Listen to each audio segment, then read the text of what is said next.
Some Ekiti state lawmakers and commissioners have lauded the UNDP for its conflict resolution workshop, saying it will make development benefits less rancorous among citizens in the state.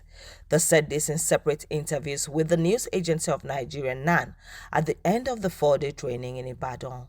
Deputy Speaker, Ekiti State House of Assembly, said some conflicts were the result of projects meant for the benefit of people across the country.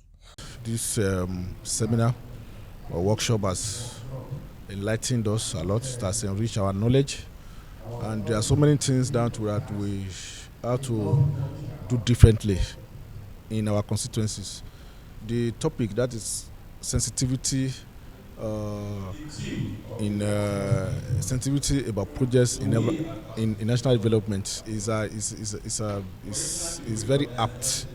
It has taught us so many things that we have taken for granted about projects. That so many projects are well intentioned, but it turned out to have unintended and negative consequences, because so many things were taken for granted that we assume that we have done, that we didn't do well. So such project, and we have so many examples here, and it also taught us about budgeting and about how to build peace, but how to avoid conflict. Even conflict in itself is not bad, because it can bring up new ideas. Also, the Chief Whip of Ekiti State House of Assembly and Chairman, Finance and Appropriations Committee, said the pattern of leadership in Ekiti State was geared towards development. She said this was because the leadership always aimed for development of the state.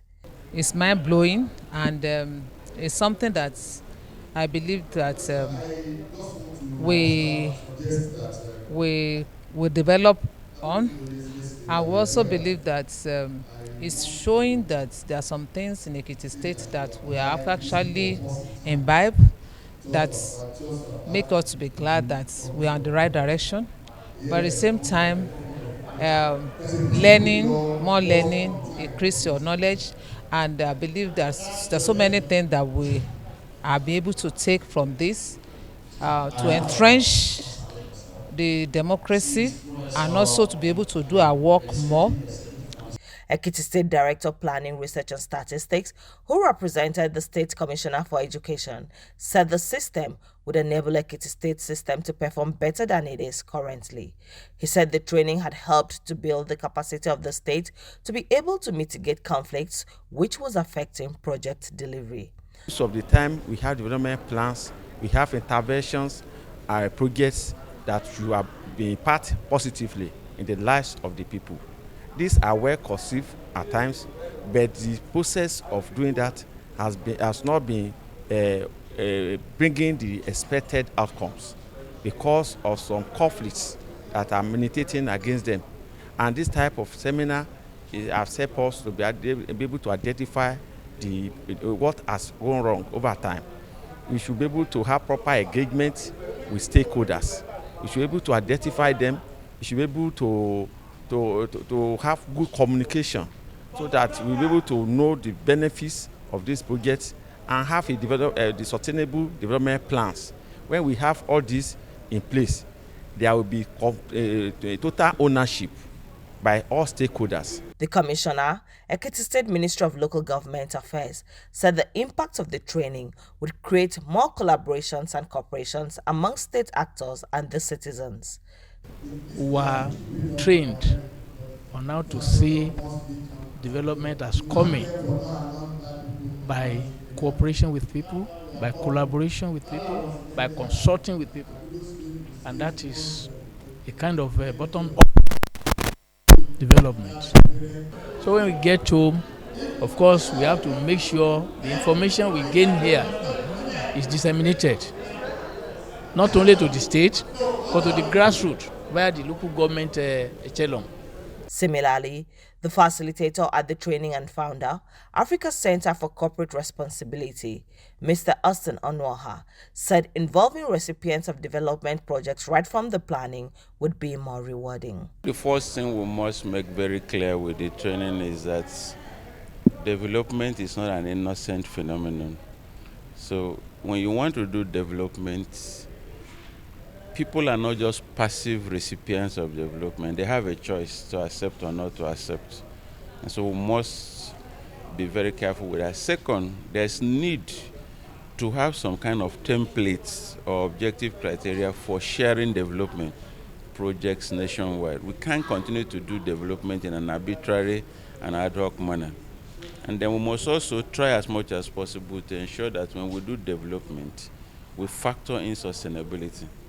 And that means, how do you ensure that this project keep delivering benefits to the people over a period of time?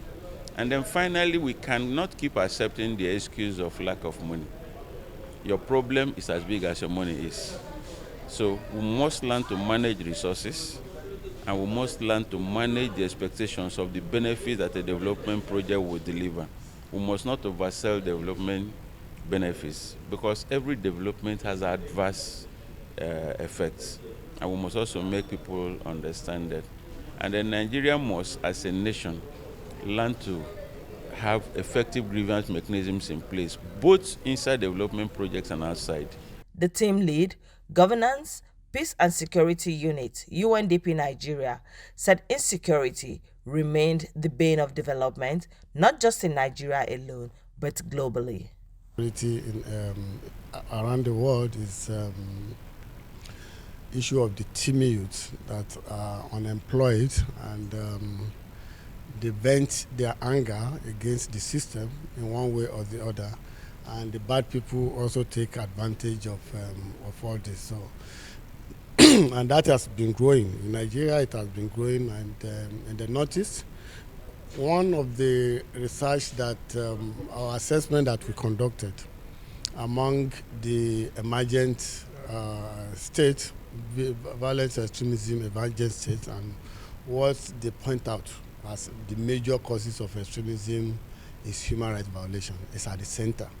People who felt aggrieved that maybe there were injustice against them, and there is no platform, credible platform for them to complain and get justice. So because of that, they also say, okay, we are going to fight against the system.